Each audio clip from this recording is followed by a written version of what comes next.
Okay, great. Thanks, Akshay. So really happy to be here today, and thanks to Akshay for inviting me to do this as part of his great series of Sitecore University. Um, Really, what I wanted to cover today was the topic of personalization, and really helping people understand what it is inside of Sitecore and taking some first steps and sharing with you some of our lessons learned and some of the approaches that we find most helpful about personalization. I think in terms of questions, if you can type them into the chat at the end, I will either try to address them at that point, but I think we're also going to try to capture the list of questions and have them written out afterwards and available to everybody. So let's do that as our culture for questions. And without further ado, I'll get started. So I want to kind of start just by framing why do we care about personalization? It's cool, it's hot for sure. There's a lot of hype around it. But I took these quotes from CMO.com, and certainly we can see in many surveys that one of the most important capabilities that marketing teams want to have is that ability to personalize. Yet there's still a gap in people that feel comfortable doing it, whether they have technical barriers or skill set barriers. There's a need to know how to do this, and as strategic as you want to get, at the end of the day, it comes down to whichever platform you have, your comfort knowing how that platform works and how it can let you do this. So with that setting the stage, great news. Everybody on the call, whether you're a developer or whether you're a marketer or some other role, if you're working with Sitecore, you do have a wonderful platform that facilitates many different types of personalization, and you can be a hero. So that's my call to action to everybody here.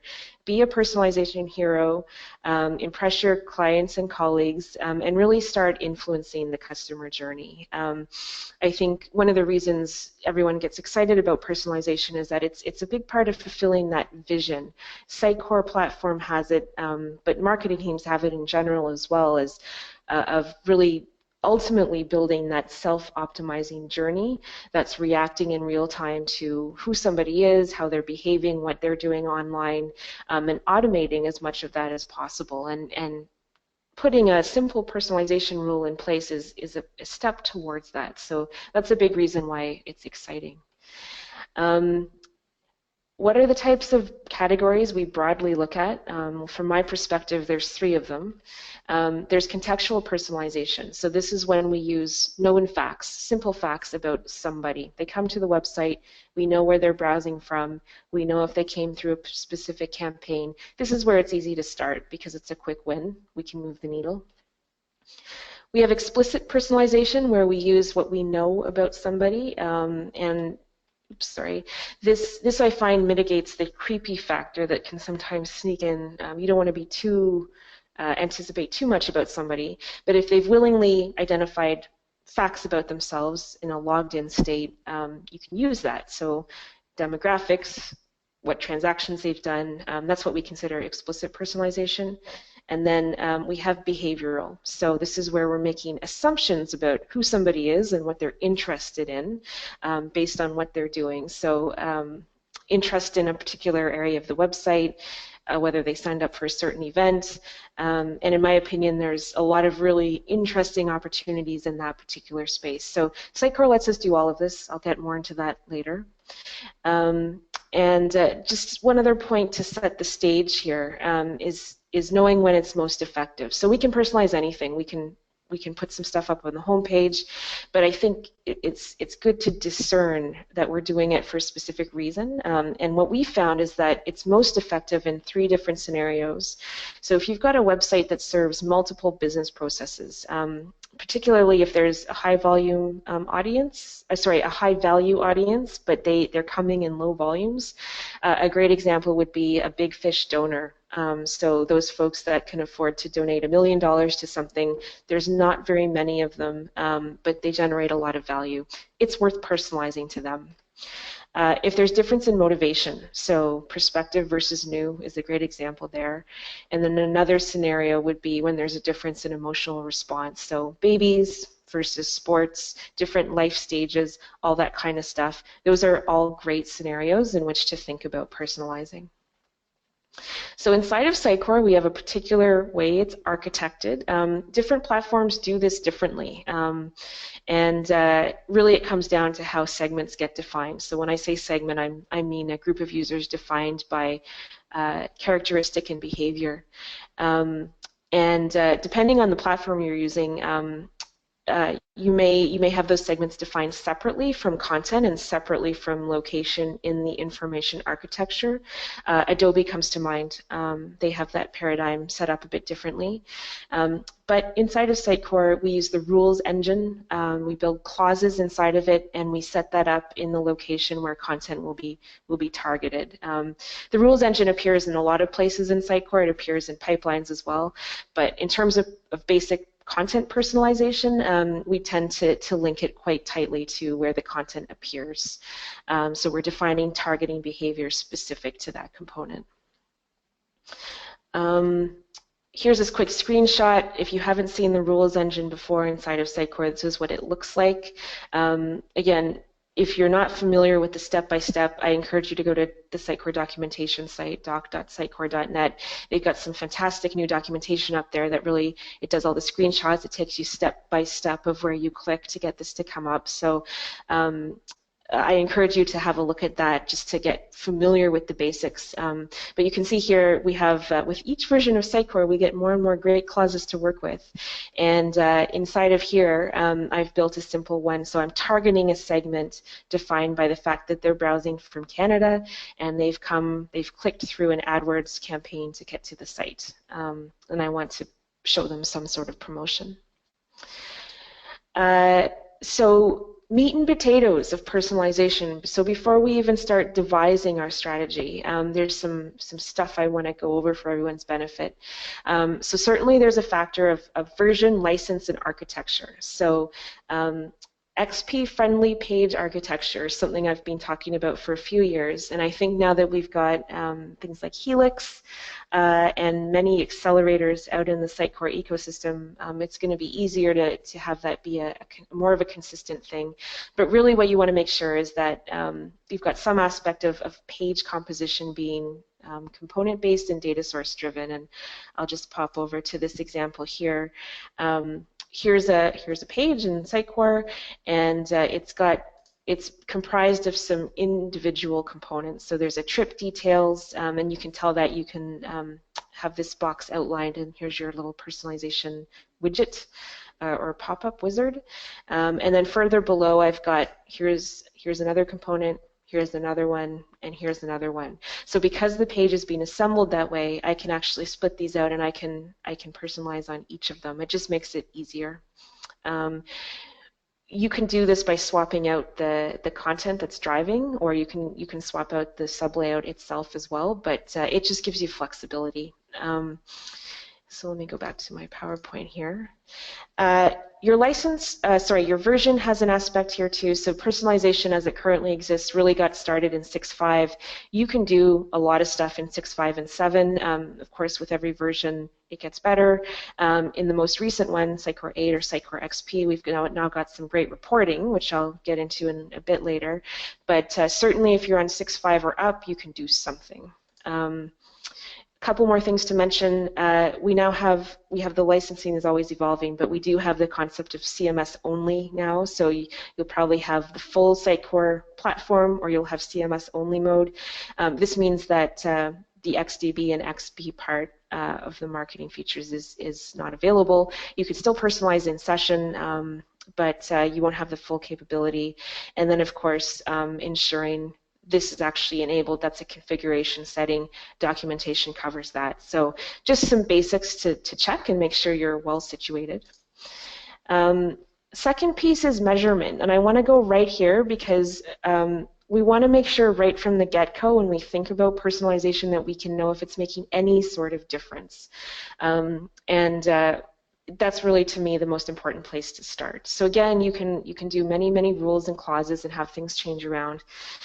But what's the point if we don't know if it's actually making a difference? So a couple of ways to do this.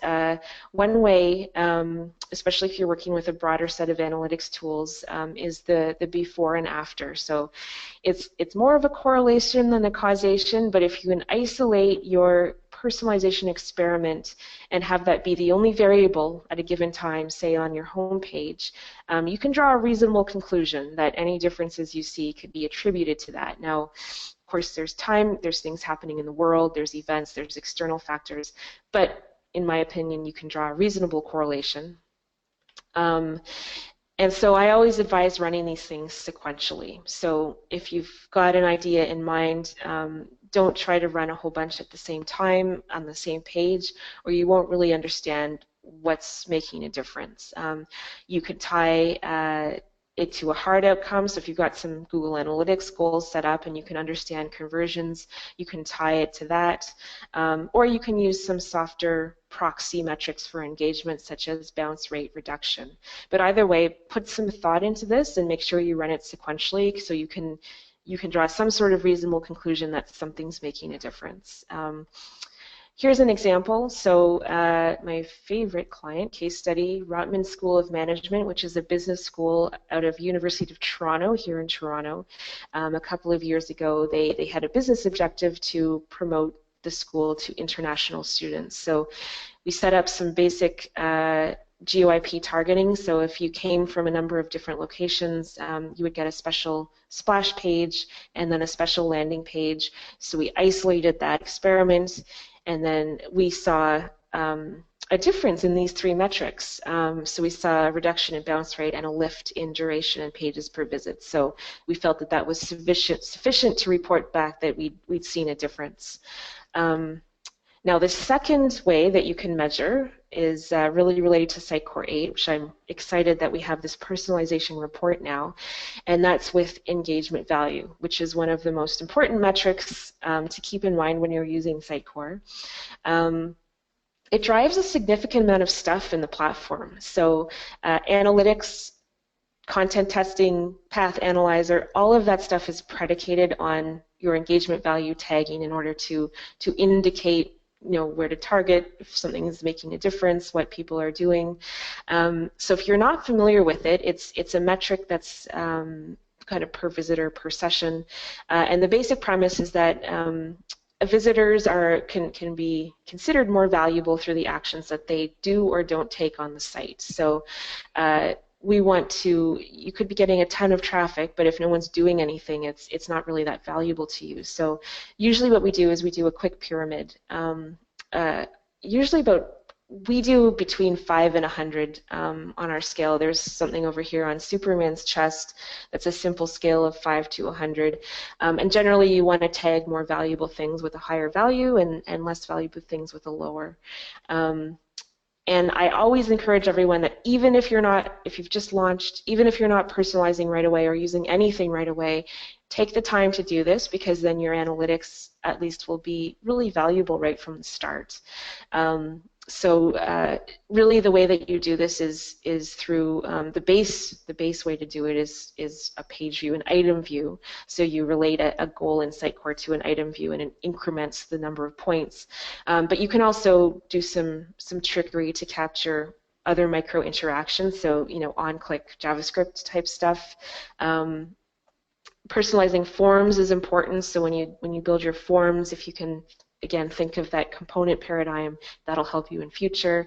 You'll probably see other things on the internet where people are creating micro interactions. So when you have to click a button to view the full article, there's another great example that you could introduce to your website and say, okay, maybe they get a +5 in engagement value because they clicked view full article, and that's showing that they wanted to read the whole thing. Great. So again, here on the left, step-by-step instructions will be in Sitecore documentation, but in the Marketing Center, you'll set up your goals. So I have a blog browser goal here, which I'm gonna take to mean that they've viewed a blog article. I've given it 50 points. It's probably a little bit generous. But then over here in my content, over here in my Analyze tab, I can pick, this should actually be my content editor mode, sorry about that, but I'll pick the goals here, and then I have this pop up and I can actually assign this to the item, and so when it's viewed, you'll get an increment of 50 points. So here's an example of a really simple pyramid again for Rotman, where they defined 5 activities you could do on the website, and here's our scale of how valuable they are. So it really can be that simple. So no real excuse not to do it.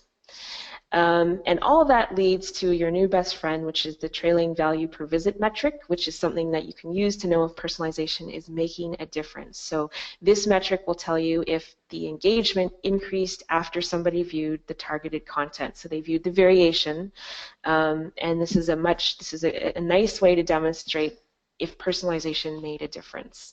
So to show you what I mean there, here's that nifty little report that comes in Sitecore 8. So I've got this variation highlighted in this particular personalization instance.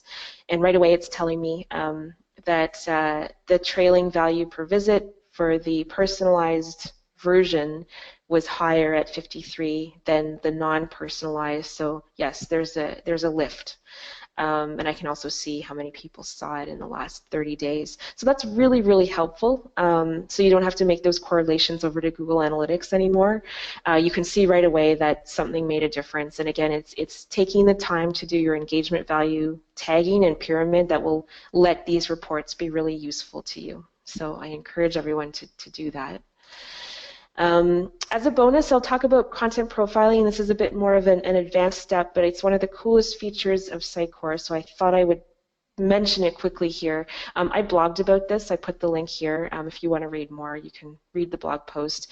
But basically, content profiling, we can define personas or segments inside of Sitecore, and then we can see if visitor behavior matches to them and then slot them into these segments. So here's an example of 3 from my travel demo, 3 very different personas who are interested in different types of travel. And I have a 5-point profile key scale here. You can't really read it there, but they differ greatly in terms of what they want for structure, level of structure of a trip, level of luxury, how much of adventure they want. So probably the hardest part of setting this up is thinking through the segments that you have and understanding how do they manifest as 5 sliders.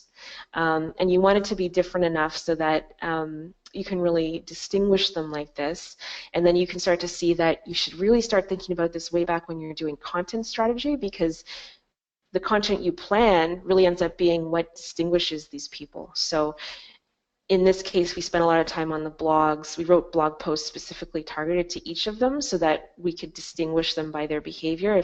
If they spent a lot of time on certain blog posts, we tagged them with these, and then we could really tell who they were. You can even keep it simpler. So here's another example. So oftentimes it's a little too overwhelming to try to do these radar graphs and think of 5 sliders to define people. So we've also done it just with kind of 1 profile key per profile and tagged it that way. So there's different ways to do it. I'll again refer you to the blog post. And what you can do then is in your content inventory, you can actually include a column like this and assign a profile to it, and then it's kind of really built into the methodology. And then, of course, what that lets you do is your Sitecore analytics, again, you get more value out of it. So here's a great output from Rotman where we can immediately see in July and August of this past year, we have pattern matches by value. So our creatives, this purple one, we saw a real uptick in their value per visit in August. So there's a great question: why were creative folks suddenly much more engaged in the website in August? Well, there could be many reasons. Maybe there was an event. There's usually an explanation for that, but you can see these reports start becoming really valuable. So building a content strategy, what do we want to look at? First and foremost, it really should always tie back to business objectives. So, even if you're struggling with a digital strategy or whatever life cycle stage you're in with your web properties, usually there's something that sticks out, something easy. So a segment of visitors that should be nudged. So maybe there's a corporate priority on international students, or maybe it's a different category. Usually there's something that that sticks out. Another easy one is, what campaigns are you running? Are you investing right now in AdWords? Again, try to boost how the website supports that investment a little bit more. And then secondly, understand the types of personalization and when to apply them. So I'll just go back to that point here of types of Sitecore personalization. So again, as I mentioned in the beginning, we have rules-based, easiest place to start, so easily observable values. We can understand if they're coming from a certain spot in the world, if it's their second visit to the site, things like that. We have profile-based, which I just mentioned, so if we can build up a sense of who someone might be based on their browsing behavior, that's helpful. And then, of course, there's explicit personalization. And for us, the most common pattern here has been we've integrated with some other system, a CRM, an e-commerce, something like that, and there's some sort of membership provider scheme, but we can access known properties about someone after they're logged in, and then use them in the rules engine, whether we have to do a custom rule or not. So this is kind of your toolbox of what you're working with. And again, we love to start with rules-based. I showed you a quick screenshot before of the rules engine, but there's a lot in here that can be used in really cool ways. Even if you've not invested in the GeoIP service, there's still a lot over here of known information about someone that we can personalize on. And again, just moving the needle a little bit is a great place to start. You don't have to boil the ocean with that stuff. And then the second point I'll mention here is how do you find the opportunities to personalize? So let's say you've found a segment to target or to nudge, or you've got a campaign running. One thing to propose, this is what we did for Rotman, is we actually saw different behavior by visit. So whether it was someone's visit, first, second, third, or fourth visit, they were behaving differently. And it was sort of mimicking a purchase journey. So we saw that, for example, there was a higher percent of new visitors researching MBA fees. And there was a higher percentage of people who were old-timers on the site at this point who were researching application deadlines. So we actually proposed to set up some personalization rules that mimicked this. If visit number equals 1, then show this information, just to boost that process. Here's a second example I want to show you to find opportunities. So this is actually using Sitecore Analytics. So this is a report that you get out of the box with Sitecore. And again, it emphasizes that value of tagging engagement values. So I want to point out a couple things here. So when we looked at Rotman last year, there was 2 audience segments they were interested in. Those were people interested in, you could call them poets and quants, or creative types versus financial types. And it's a common way to segment MBA students. So we tagged some content to get them to self-segment on the website as anonymous visitors. And what became clear in this report was that we had many, many more creatives coming through, so 17,000 in this time frame versus 5,000 finance types. But the finance types were spending longer on the site, so they were spending, six page views versus 5, and 4 minutes versus 3. But the creatives were driving much, much more value per visit. So what strikes me right away is that, hey, we've got some engaged, a small group of really engaged finance types, and we're missing an opportunity to boost this number right here. We can get more out of them. And if you can frame your personalization by starting with this, you can have a really nice end-to-end story where you say, hey, I had a look at the analytics. I noticed this opportunity right here. I built some personalization rules to target the finance group. So maybe we want to get them to sign up for a specific event. Maybe we promote that event on the homepage to this group. And then a month later, I come back to this report and I can demonstrate that there's a difference, that there's a lift in this number. So it can really, really help you tell a story and say that doing that was worth it. A little more evidence from the field. So I won't ask you to read all of this text, but here's 4 Sitecore case studies. And what I chose them because they all reported back these, these fantastic increases in metrics and conversions, increases in sales. And when you look at what they actually did, again, they kept it simple. They were able to get a lot of lift just from simple tactics. So the rules that they used were location and campaign based. So one of these, they personalized the airport field based on where you were browsing from. They also used segmentation campaigns. So things like Inspire Me to help, again, all of it can be a ruse to help you understand who somebody is, give people a fun quiz to do, get them to earn badges. All of that can help slot people into different segments and categories. So again, this should be inspirational because you can have big lifts from small tweaks. What have we done most recently? Again, we're keeping it simple. So here's two examples of recent stuff we did. An engineering firm wanting to target a premier group of clients by IP address, a nonprofit who wants to improve the ROI from an AdWords investment. So, this is real stuff out there that's making a difference. As you're proceeding, as you're brainstorming and starting to hone in on these opportunities, we really recommend keeping with if you remember the scientific method from grade 8, keep it simple, agile, and experimental. So we encourage everyone to document their personalization strategy in 2 ways. So the first thing you want to do is identify up front in a hypothesis format, if you can, this type of information. So why do we want to personalize? How are we going to measure it? And what's the rule going to be? You can also add a guess at how, your reasoning behind why you're doing this. So I hypothesize that financial-oriented visitors on my higher ed site will become more engaged if I promote X, Y, or Z to them. So doing this forces you right up front to identify why you're doing it and how you're going to measure it. So it's helpful. And along the same vein, you want to keep it manageable. So again, you might have done a big ideation on what's possible. Let's come back to earth. There's a couple of points I want to make here to help you. Website performance. So I haven't personally run any sort of Sitecore crash threshold for how many personalization rules can run at the same time.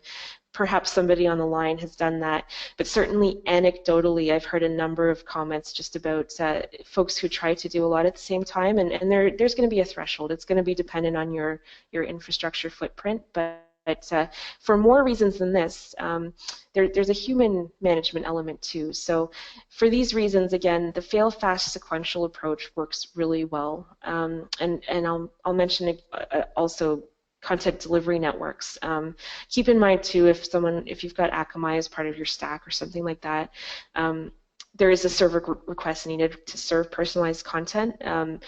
I've seen some hacks out there in the field to get around this, such as a flag on the published site that lets the CDN know to refresh, but that's just something to be aware of. And then to my earlier point, the hardworking marketers and content authors who are in the Sitecore world, personalization is great. It also adds complexity. So your user experience becomes more of a living, breathing thing. It can be harder to keep track of all the permutations of the homepage if you've got 10 rules running on there. So another reason, again, do a sequential approach and really document the experiments you want to do, how they should be sequenced, the lifetime you expect, and the result that you want. And we found it effective to think through a roadmap in this way. So across the top here, we've got a time frame. We've got months here. You could do weeks as well. And then along the side, we've got a list of Sitecore tactics, both A/B tests and personalization campaigns. And we've actually thought through how we want to stagger them out. So that we're not running too many at the same time. We're only running one per page, and it's much easier to understand what we're doing at the same time. So something simple like this, you can just use Excel, is really, really helpful. And the final point about keeping it manageable is SEO.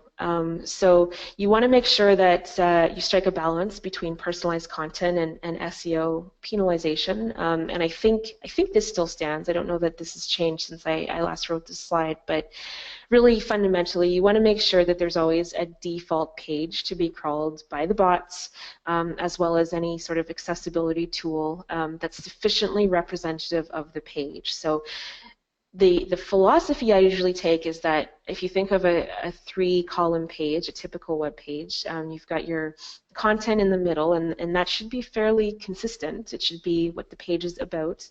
And then your personalization opportunities are in those promotional hotspots. So maybe it's boxes in the right rail where you're personalizing, or it's the header slider, or it's something below the navigation in the left rail. But as long as you keep the searcher intent fairly well matched to the universal content, you should be okay. And that factor should be on everyone's mind as they're proceeding with this. And last but not least, I want to just share a few obstacles, common things that people ask and common obstacles that they come across when they're taking these steps towards personalization. First and foremost, I linked through a great thing that's published on Sitecore documentation. So if you want, again, if you want the step-by-step and the mechanics, here's a great place to start. They've got an article called Personalizing Components, and you can start there. And then there's a wealth of other related articles that they have on the right-hand side. So spend some time in there. It'll help you enormously. What if your XDB is disabled or you have a license with CMS only mode? So as I mentioned before, you can still do something. Sitecore has published, again, an article called Experience Management Personalization Rules. You can do some things in session. In fact, you can do a lot. So anything that's available to you generally, things that I mentioned, so GeoIP, campaigns, things like that, would be available. Things that rely on historical data, like whether it's your third visit, you won't have things like that. So again, you can still do something, so it's worth trying. My solution is not XP friendly, so maybe the architecture of your solution was done in a way that's not letting you isolate components to personalize. Usually what we advise here is to pick one spot on the site where you want to personalize. Maybe it's the home page, maybe it's a landing page, but start with one spot, refactor it a bit to support Experience Editor, and then demonstrate a lift. So it gets slightly political here, but what I've seen be effective is if you can make a small investment to do something and show that it made a difference, you can then go back and make the case for broader refactoring or even a rebuild. And I think with a lot of folks moving either they're new Sitecore customers or they're moving up from 6 to 8 or 7 to 8, that rebuild conversation always comes into play. So I think the conversations happen, and there's that opportunity to make the case. There's also just introducing into your QA process, and I recommend this to everyone, QAing XP readiness. So having a few smoke tests available to you that just kind of confirm, okay, you know, that we're not going to have too many obstacles and things seem like they're working. Again, I blogged about that if you want to read a bit more, but it's worth inserting that into QA as you, whatever your release management cycle is, and that'll make sure there's less obstacles in the future. Another problem, we didn't have any time or resources or money to tag engagement value or do any content profiling. So, okay, we can still do something. We can use rules that are not dependent on that stuff, and we can use metrics that are external to Sitecore. So in this case, if you truly don't have any time, focus on something that is available to you, and then maybe just start by seeing whether a basic metric like bounce rate improves or changes. Again, it's always about take a baby step, experiment, start, see if anything changes, and go from there. And of course, it's good to remember to isolate your experiments. I can't get approval or funding to do personalization. Same advice here. Start with the smallest, simplest experiment you can and tie it to a business objective that somebody cares about. If you can do it without needing code changes, all the better. we found maybe it's 50-50 out there where we do need to do a little bit of refactoring to do something really specific. But again, it's all about secure that early win and go from there. So finally, last topic. So if you've got if you feel comfortable with the basics and you've demonstrated some great stories in Lyft, what can you do to up your game? So I'm going to go back to the Sitecore. There's a term I've been using recently that I really like called the behavioral system of record. So Sitecore, along with many other marketing platforms, are looking to have their analytics database be, the core database that collects a lot of behavioral information from all over the place. And I think the broader you can make your data set, the more information you'll have available to really target groups of visitors and know more about them, so you can reach them more intimately. So often this will take the form of a CRM integration to start, or pulling some transactional data into the XDB. There's kind of a million permutations of that, but certainly Sitecore's vision with XConnect, et cetera, is going that way. So that's certainly one aspect to keep in mind, big picture. If you go to the Sitecore Marketplace, there's SBOS accelerators. That's also a cool module. It's free. That gives you a few more options for actions and conditions in the rules engine. You can check that out.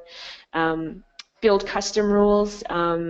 It's easy to do. The example I mentioned before is we personalized on membership expiry.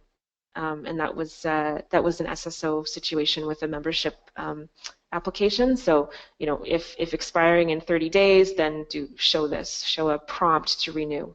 Very simple example, very effective. As I mentioned, XConnect, so this is really where Sitecore is going. This is the big 8.3 we're hoping is released before the next symposium, and it's really moving towards that pulling in all behavior in the entire universe, with the IoT being up here, of course. And again, it's just that philosophy of the more stuff you can pull into that behavioral system of record, the more you'll have available to personalize on. And that's really going to help everyone move closer to that vision of let's optimize let's automate optimizing the journey as people go from the awareness stage of a cold lead, and they get warmer and warmer and warmer, and we're better able to have our website react to that in a more automated way, which is kind of the dream. So on that note, I will remind everyone to keep it manageable first and foremost, keep it measurable, and actually go forth and try out something, and don't be scared of it. So, so thank you very much. I don't know if there was any questions. I don't see any, Amanda. And if there are, then I can forward them to you and we can put them on the website with the answers, but I don't see any at this moment. Okay, perfect. So so then for everybody's sake, you can tweet as well. I'm on Twitter, just my name, and you can tweet questions or you can send them through Akshay, and we'll make sure that they get answered. But anyways, hope this was helpful, and have a great day. All right. Thank you so much, Amanda. Okay, thank you. Okay, bye. Bye, guys.